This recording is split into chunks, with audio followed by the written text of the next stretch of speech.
Hello दोस्तों, नमस्कार। मेरा नाम रोहित कुमार। आप सभी का स्वागत है हमारे इस यूट्यूब चैनल पे। कक्षा 9 के लिए मैथमेटिक्स का शुरुआत कर रहे हैं, नई शुरुआत है। इसके तहत हम पहली प्रश्नावली, पहला अध्याय लेकर आए हैं जिसका नाम है संख्या पद्धति। उसकी पहली प्रश्नावली 1.1 को हल करने वाले हैं एनसीईआरटी की किताब से। एनसीईआरटी हल करेंगे, फिर और किताबों के बारे में देखेंगे बाद में। फिलहाल आइए चलिए देखते हैं इसकी जो थ्योरी है उसके बारे में। थ्योरी संख्या पद्धति। भाई संख्या पद्धति का मतलब होता है संख्याओं के बारे में जानना, संख्याएं कितने प्रकार की होती है। आप गिनतियां बड़े आराम से 1 2 3 4 5 6 के साथ गिनते हैं, लेकिन उन गिनतियों में भी कुछ और भी गिनतियां होती हैं, उनके बारे में जानना है और वो कौन कौन सी कैटेगरी में बांटी जा सकती है, वही सारी चीज़ें हमको आज जान लेनी है। हालांकि इसके बारे में आप पहले से भी जानते हैं, लेकिन एक बार रिवाइज करना बहुत ज़्यादा ज़रूरी है। तो चलिए आइए शुरुआत करते हैं। सबसे पहले जानते हैं प्राकृतिक संख्या से किसे कहते हैं। प्राकृतिक संख्या को n से रिप्रेजेंट किया जाता है क्योंकि यह है natural number. n natural n, इसी वजह से n से। अब इसकी शुरुआत होती है 1 2 3 4, आगे गिनते चले जाइए अनंत तक, जितना भी आप जा सकते हैं वही सब होती हैं प्राकृतिक संख्या। प्राकृतिक संख्या को प्राकृतिक ही क्यों कहा जाता है? क्योंकि नॉर्मली प्राकृतिक रूप से नेचुरली जब आपसे कोई गिनती सुनने को कहा जाता है, आपसे जब कोई गिनती सुनता है तो आप शुरू करते हैं 1 2 3 4 5 6 7। प्राकृतिक रूप से ये निकल कर आती हैं, इसी वजह से इनको प्राकृतिक संख्याएं कहा जाता है। आइए जानते हैं अगले प्रकार की संख्या, पूर्ण संख्याएं, होल नंबर। जब गिनतियों की शुरुआत 1 2 3 4 गिनना शुरू हो गया था, उसके बाद जीरो की खोज हुई थी। जीरो की खोज होने के बाद ऐसा लगा, मतलब ऐसा पता चला कि संख्याएं अब पूरी हो चुकी हैं, क्योंकि जीरो मतलब कुछ नहीं कि जब कोई गिनती है उसको तो आप एक चिन्ह से रिप्रेजेंट कर सकते हैं। जब कुछ है ही नहीं उसको कैसे रिप्रेजेंट किया जाए? तो उसके बारे में सोचना, समझना और बताना कि भाई जीरो भी कुछ होता है, यानी कि कुछ नहीं होना भी कुछ होना है, वही है जीरो यानी कि शून्य। तो पूर्ण संख्याओं की खोज तब हुई, यानी कि संख्याएं पूरी तब हो गई जब जीरो की खोज हुई। तो 0 1 2 3 आगे बढ़ते चले जाइए, ठीक है, अनंत तक ये संख्याएं जो प्राप्त होती हैं, मिली हैं, इन्हें कहा जाता है पूर्ण संख्याएं। पूर्ण संख्याएं, अब देखिए यहाँ से 0 से आगे की ओर जितनी है सब धनात्मक संख्या प्लस वाली है, लेकिन इनका एक विपरीत भी होता है। विपरीत मतलब उल्टा। तो +1 है, ये धनात्मक कोई गिनती, मतलब मान लीजिए आपके पास कुछ है, जैसे मेरे पास ये 2 मार्कर हैं, ठीक है, हम कहेंगे ये वाला 2, ठीक। मान लीजिए ये 2 नहीं होता और 2 की कमी होती, कैसे भी कुछ कमी होती, तो वो क्या होता? वो होता ऋणात्मक संख्या है। तो वही चीज को, क्या चीज को भैया, पूर्णांक को z से रिप्रेजेंट किया जाता है, या कहीं कहीं पे इंटीजर होने की वजह से उसे i से रिप्रेजेंट कर लिया जाता है। पूर्ण संख्या होल नंबर होती है, इसलिए w से रिप्रेजेंट किया जाता है। अब क्या समझाना था कि -3 ले लेते हैं, -2 ले लेते हैं, -1 ले लेते हैं, 0 1 2 3 आपको दिखाई दे रहा है ना, ये धनात्मक संख्या है, पॉजिटिव है, यानी कि नेचुरल नंबर, ये शून्य है, और इन दोनों को मिला देने पर क्या हो जाए? पूर्ण संख्या है। इसका विपरीत जो होता है -1 2 3 4, आगे अनंत की ओर माइनस की ओर चले आइए, ये पूरी संख्या जो मिलकर हो जाती है वो पूर्णांक कहलाती है, इसको z से रिप्रेजेंट किया जाता है। अब इन सब के बारे में आपने जान लिया, आगे आ जाते हैं सम के बारे में जान लेते हैं। ऑड और इवन, ठीक है, ऑड माने विषम होता है, इवन माने सम होता है। तो सम किन्हें कहा जाता है? वे सभी संख्याएं जो 2 से विभाजित हो जाती हैं पूरी तरीके से, भागफल में पूर्णांक प्राप्त होता है, शेषफल प्राप्त नहीं होता है, उन्हें कहा जाता है सम। इसमें आ जाते हैं 0 2 4 6, माइनस वाली गिनती भी ले लीजिए आप, ठीक है, उसको ना छोड़िए, ये हो गए सम संख्याएं। और यहाँ से आगे से, यहाँ से ये धनात्मक सम संख्याएं कहलाती हैं। विषम पे आ जाते हैं वे सभी संख्याएं जो 2 से नहीं करती हैं, उनको कहा जाता है विषम संख्याएं। वो क्या होती हैं? 1 2 नहीं 3 और 5 7, वही हिसाब माइनस में भी लेकर चले आइए, -3 -5, ये सभी क्या कहलाती हैं? ठीक है, टिक टिक कर देते हैं ताकि आपको पता रहे कि आगे की ओर भी बढ़ते चले जाएंगे। ये सभी कहलाते हैं विषम संख्या, और ये पॉजिटिव वाली जो दिखाई दे रही धनात्मक विषम संख्याएं कहलाएंगे। तो ये सारी चीजें आपको समझ में आ गई। अब उधर चलते हैं।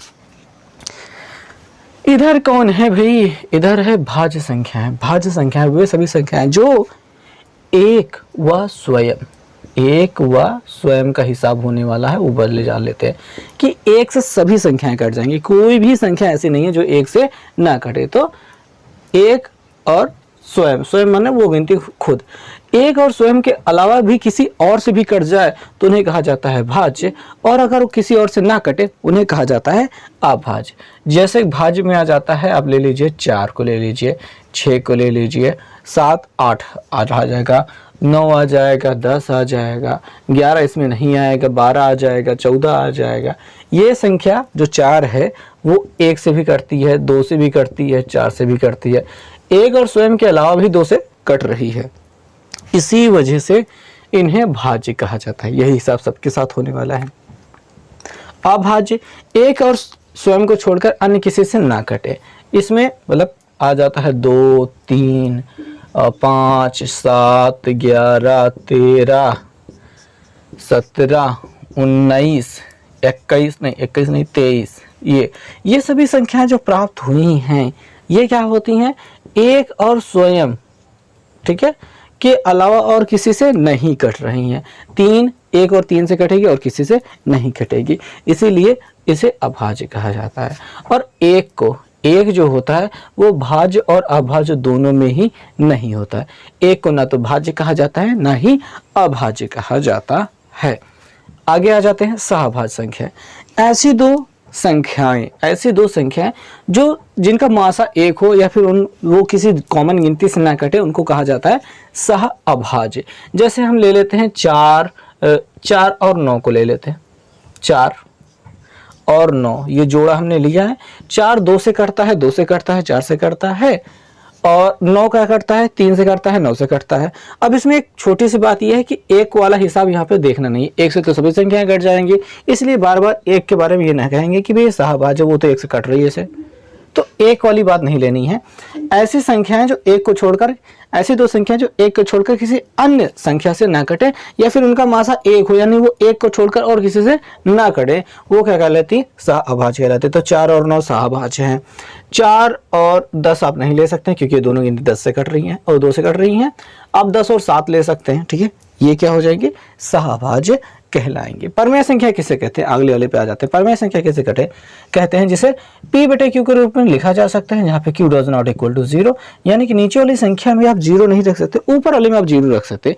किसी भी कोई भी संख्या जिसको बटे के रूप में लिखा जा सकता है उसे परमेय संख्या कहते हैं।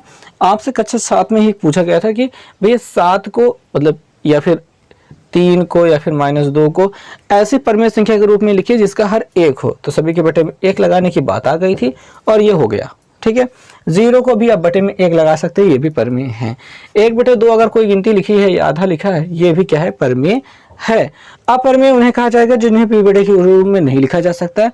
इनके बारे में फिर कभी चर्चा करेंगे क्योंकि ये एक बड़ा सा चैप्टर ही है और आपको इसको हल करना भी है। तो अभी जिसके बारे में जानना है वो मुख्य रूप से यही चीजें हैं। 4/3 को संख्या रेखा पर दर्शाइए। ये भी एक विशेष प्रकार का प्रश्न है जिसे हल करना बहुत ही ज्यादा जरूरी है। संख्या रेखा पे दिखाना आपने बहुत ही पहले संख्या रेखा पे दिखाना सीखा था, लेकिन एक बार फिर से हम समझ लेते हैं। पहले संख्या रेखा जान लेते हैं। एक रेखा होती है जिसपे हम संख्याओं को दिखाते हैं, बीच में एक जगह हम 0 रख देते हैं, 1, ठीक है, और समान दूरी पर रखते हैं 2, और आगे की ओर तीर बनाना महत्वपूर्ण है तो तीर हम बना देते हैं। ये हमने तीर बना दिया। इधर की ओर -1 रख देते हैं।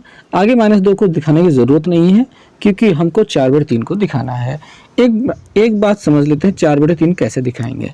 4/3 नीचे वाला जब ये विषम भिन्न है, अंश बड़ा और हर छोटा हो तो उसे मिश्र भिन्न के रूप में बदला जा सकता है, इस वजह से इसे विषम भिन्न कहा जाता है। इसको पहले मिश्र भिन्न के रूप में बदल लेते हैं, उसके बाद बातों को समझते हैं। क्या है कि 3 से 4 को भाग करेंगे, 3 एक नाम 3, ये कट जाएगा, 1 बच जाएगा शेषफल। इसे कहा जाएगा 1 सही 1/3, 1 सही 1/3। तो 4/3 वास्तव में क्या है, वो है 1 सही 1/3। अब इसका क्या मतलब है कि एक पूरा 0 से 1 पूरा चाहिए और उसके बाद अगले वाले हिस्से में 1/3 यानी कि पूरे हिस्से का 3 भागों में बांटिए और उसका 1 हिस्सा लीजिए, केवल 1 हिस्सा। 3 हिस्सा बांटने के बाद 1 हिस्सा लीजिए। तो संख्या रेखा पे दिखाना है इसको, तो हम 1 भाग पूरा जा चुके हैं। 1/3 दिखाना है यानी अगले वाले हिस्से को 3 बराबर भागों में बांटना है। ये 3 बराबर भागों में बढ़ गया और 1 हिस्सा जाने के बाद ये जो हिस्सा होगा यही हो जाएगा 4/3। ये क्या होगा, 4/3 होगा। ठीक है, बात समझ में आई। इसको 3 बराबर हिस्सों में बांटा है तो ये वाला हिस्सा प्राप्त हो गया है 4/3, मतलब यहाँ से लेकर यहाँ तक की डिस्टेंस है 4/3, या फिर ये इस जगह पे 4/3 नंबर होगा, संख्या होगी। तो संख्या रेखा पे इसे दर्शाना काम समाप्त हुआ। ये एक महत्वपूर्ण चीज़ थी जो बताना था, हमने आपको बता दिया। अब हम पहुंच चुके हैं प्रश्नावली पे। एनसीईआरटी की किताब में प्रश्नावली 1.1 इसमें जो प्रश्न दिए गए उनको बाकायदे पढ़ेंगे और समझकर हम हल करेंगे। शुरुआत करते हैं पहले प्रश्न के साथ में। क्या 0 एक परमेय संख्या है? बताइए, क्या 0 एक परमेय संख्या है? जी हाँ, 0 एक परमेय संख्या, 0 एक परमेय संख्या है। हाँ, 0 एक परमेय संख्या है। ये होल नंबर है ना, होल नंबर जितने भी होते हैं और वो देखिए होल नंबर या फिर पूर्ण संख्या है, पूर्णांक के अंतर्गत आती हैं। पूर्णांक सभी जो होते हैं वो परमेय ही होते हैं, तो 0 भी एक परमेय संख्या है। क्या आप इसे P/Q के रूप में लिख सकते हैं? हाँ, हम इसे P/Q के रूप में लिख सकते हैं। हम इसे P/Q के रूप में लिख सकते हैं। ऐसा आप लिख लीजिए, जहाँ पे P और Q पूर्णांक है और Q does not equal to 0। बिल्कुल, हम 0 को लिख सकते हैं क्या? 0/1 के रूप में लिख सकते हैं, 0/1 के रूप में लिख सकते हैं। यानी यहाँ पे नीचे वाले जो हर जो है वो 0 नहीं होना चाहिए। वो 0 के अलावा कोई भी गिनती हो, ऊपर वाला कुछ भी हो, उससे कोई फर्क नहीं पड़ता। तो ये पूर्णांक है। या आप इसको ऐसा भी लिख सकते हैं, 0/2 भी लिख सकते हैं या 0/3 भी लिख सकते हैं। सभी स्थितियों में आप क्या है, बट्टे में कुछ भी गिनती लगा दे, आखिर में उत्तर 0 ही आएगा और ये एक पूर्णांक होगा। ठीक है, तो 0 एक पूर्णांक संख्या है। हाँ बिल्कुल, ये 0 एक पूर्णांक संख्या है। इसे P/Q के रूप में लिखा जा सकता है और इसके बराबर ये हो गया। ठीक है, बस ये इतना सा सरल सा यही आपका उत्तर है। साथ में लिख सकते हैं, लिखना पड़ेगा। हाँ, इसे P/Q के रूप में लिखा जा सकता है। और साथ में ऊपर ये भी लिखना था, क्या एक परमेय संख्या है? वो है। हाँ, 0 एक परमेय संख्या है, ये भी हिंदी में लिख देंगे। ठीक है, तो ये प्रश्न होता है समाप्त। प्रश्न है प्रश्न संख्या 2, उसमें कहा गया है 3 और 4 के बीच में 6 परमेय संख्याएं ज्ञात कीजिए। कैसे करना है आइए देखते हैं। किसी भी संख्या के बीच में, ठीक है, 1 2 3 4 5 6 7 जो भी गिनती लिखी होती है, उन सभी गिनतियों के बीच में जो संख्या रेखा पर प्रदर्शित करते हैं, उनके बीच में असंख्य मतलब अनंत परमेय संख्याएं होती हैं। अपरमेय संख्याओं की संख्या भी अनंत होती है। कितनी भी संख्याएं हों, मतलब संख्याओं का खेला ऐसा है कि आपको समझ में नहीं आएगा कि किसके बीच में कितनी संख्याएं हो सकती हैं। तो 3 और 4 के बीच में, मतलब आपके पास 1 2 3 4 5 6 7 ऐसे पूरी गिनतियां हैं। इन दोनों के बीच में अगर 6 गिनतियां लिखनी हो, कैसे लिखेंगे परमेय संख्या, आइए समझना है। और वैसे आप इनके बीच में जितनी मन के उतनी संख्याएं लिख सकते हैं। कारण और तरीका दोनों समझते हैं। तो हमारे पास 3 है, ठीक है, और 4 है। 4 बड़ा है, 3 छोटा है। अब इसमें अंश व हर में जहाँ है नहीं, फिर भी हम 3/1 लगा सकते हैं ना, 3/1 लगा सकते हैं और ये 4/1 लगा सकते हैं। अंश व हर में किन्हीं गिनतियों से गुणा करके इनके मान को थोड़ा सा बड़ा कर सकते हैं। बड़ा करने के बाद होगा ये कि उनके बीच की संख्या हमको दिखने लगेगी। अब जितनी संख्याएं इसमें निकालने को कहा जा रहा है, 6 संख्याएं ज्ञात करने को कहा जा रहा है, तो 6 + 1 कर लेंगे, उसमें एक ही जोड़ देंगे बराबर 7। ये जो आपको 7 मिला है, इसी 7 से ऊपर नीचे दोनों तरफ इधर से, देखिए ये गिनती हमेशा बड़ी रहेगी, उतना ही रहेगा, 7 से ऊपर नीचे ऐसे गुणा कर देंगे। तो 7 × 21 हो जाएगा, 21/7 हो जाएगा और 7 × 4 = 28 हो जाएगा, 28/7 हो जाएगा। इससे जब इसको काटेंगे फिर से 4 आएगा, इसको काटेंगे तो फिर से 3 आएगा। इनके बीच की संख्याएं क्या हो जाएंगी? वो हो जाएंगी 21 के बाद 22/7 आता है, 23/7 आता है, 24/7, 25/7, 26/7, 27/7। ये प्राप्त हो गई संख्याएं जो हमको चाहिए था। लास्ट में लिखेंगे 3 और 4 के बीच के परमेय संख्याएं, इन्हीं को फिर से छाप लेंगे। ठीक है, यही संख्याएं हैं। याद रखेंगे, किन्हीं भी 2 संख्याओं के बीच की अगर ढेर सारी संख्या निकालने को कहा जाए, ढेर सारी संख्या 4 5 6 7 जितनी भी संख्या निकालने को कहा जाए, उसमें एक जोड़ करके उस गिनती से अंशवाहर में, दोनों के साथ में अंशवाहर में गुणा कर देंगे। गुणा करते ही वो चीज़ें क्या हो जाएंगी, बड़ी हो जाएंगी। अब देखेंगे 21/7 है, 28/7 है, 21 के बाद 22/7, 23/7, 24/7, 25/7, 26/7, 27/7, 27 के बाद 28/7 तक पहुंचने के लिए आपको 6 गिनतियों से होकर गुजरना पड़ेगा, जो सामान्य रूप से दिखाई दे रही हैं। हालांकि संख्याएं अनंत हैं, ठीक है। इतनी संख्याओं से आपको गुजरना पड़ा, तो यही संख्याएं क्या होंगी, इनके बीच में होंगी, अर्थात 3 और 4 के बीच में यही संख्याएं होंगी। अच्छा, 3 और 4 के बीच में केवल एक परमेय संख्या अगर आपसे निकालने को कहा जाए तो आसान तरीके समझेंगे। 3 और 4 के बीच में केवल एक परमेय संख्या निकालना है, तब आप क्या करेंगे, तो एक परमेय संख्या निकालने के लिए क्या करते हैं, 3 + 4 कर देते हैं, बटे 2 कर देते हैं।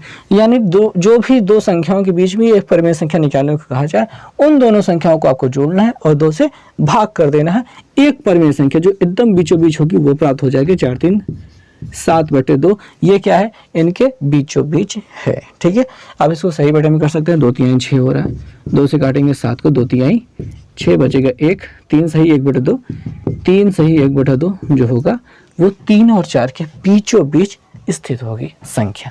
तो इस प्रकार से आपको 6 7 8 9 10 कितनी भी संख्या निकालने को कहा जाए निकाल लेंगे। इस प्रकार से बीच की केवल एक परमेय संख्या निकालनी हो, बीचों बीच की संख्या निकालनी हो, वही मतलब है ये बीचों बीच स्थित होगा। बीच की एक संख्या निकालनी हो यानी कि बीचों बीच वाली संख्या निकालनी है, तो इस प्रकार से आप लगाएंगे। सो दोस्तों, अगला जो प्रश्न है उसी से संबंधित है, थोड़ा सा बड़ा लेकिन थोड़ा सा बेहतर है। आइए देखते हैं, कह रहे हैं 3/5 और 4/5 के बीच में 5 परमेय संख्याएं याद कीजिए। बहुत ही साधारण से प्रश्न है भाई। देखो 3/5 और 4/5 में 4/5 होता है बड़ा, 4/5 क्या होता है, बड़ा। अगर हर बराबर हो, अंश में जो गिनती बड़ी होती है उधर वाली संख्या बड़ी हो जाती है। अब इसमें करना कितना है, 5 से 5 परमेय संख्या निकालनी है, तो 5 1 6, 5 1 6 से गुणा करना है। तो 3/5 है, इसमें गुणा कर देंगे 6 से, गुणा कर देंगे 6 से। 4/5 है, इसमें गुणा कर देंगे 6 से, इसमें गुणा कर देंगे 6 से। 6 से क्यों गुणा कर रहे हैं, क्योंकि 5 संख्या को निकालनी है, और 5 में 1 जोड़ने पर कितना होता है, कितना हो जाता है, वो हो जाता है 6। इस वजह से हमने 6 से गुणा किया है। आगे बात को बढ़ाते हैं, यहाँ पे 6 3 18 हो जाएगा और 5 6 30 हो रहा है, और यहाँ पे 6 4 24 हो जा रहा है, यहाँ पे 5 6 30 हो रहा है। यहाँ पे अब संख्याएं प्राप्त होना शुरू हो जाएंगी। लिखेंगे बाकायदे कि 3/5 और 4/5 के बीच की संख्या है, बीच की परमेय संख्या 19। 18 के बाद क्या आता है, 19/30 आ जाएगा। 19 के बाद क्या आता है, 20/30 आ जाएगा। 21/30, 22/30, 24/30 और 25 नहीं 24 तो हो गया ज़्यादा, सॉरी 23 हमको लिखना चाहिए था, हम 24 लिख दिए। 23/30 मिल जाएगा, 24/30 तो वो है। ये 5 परमेय संख्याएं जो प्राप्त करनी थी हो गई। और थोड़ी सी बात, इसको इसमें जैसे ये संख्याएं काट करके छोटी हो रही है, उनका हल कर देंगे, मतलब उनको काट करके थोड़ा सा सरलीकरण कर दिया जाए, तब पर भी बेहतर तरीके से आपको रिजल्ट मिल जाएगा। अच्छा, ये तो समझ में आया, कैसे लिख लिया ये समझ में आ गया ना। अब यहाँ पे देखो, इसको मिटा देते हैं ताकि हमारे पास जगह हो जाए। हमने क्या क्या लिखा था वो समझ में आ गया। आपको समझेंगे क्या, हमको समझना ये है, हम आखिर में लिखेंगे 3/5 और 4/5 के बीच की 5 परमेय संख्याएं, क्या 5 परमेय संख्याएं, वैसे लिख देंगे। क्या हो जाएंगे भैया, ये वाला, ये 19/30, ओके।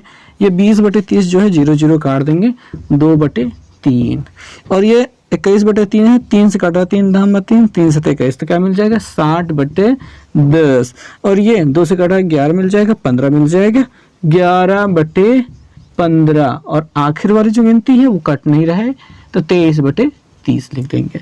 ये बीच की 5 परमेय संख्या जो निकालनी थी निकल गई, यही आपका उत्तर है।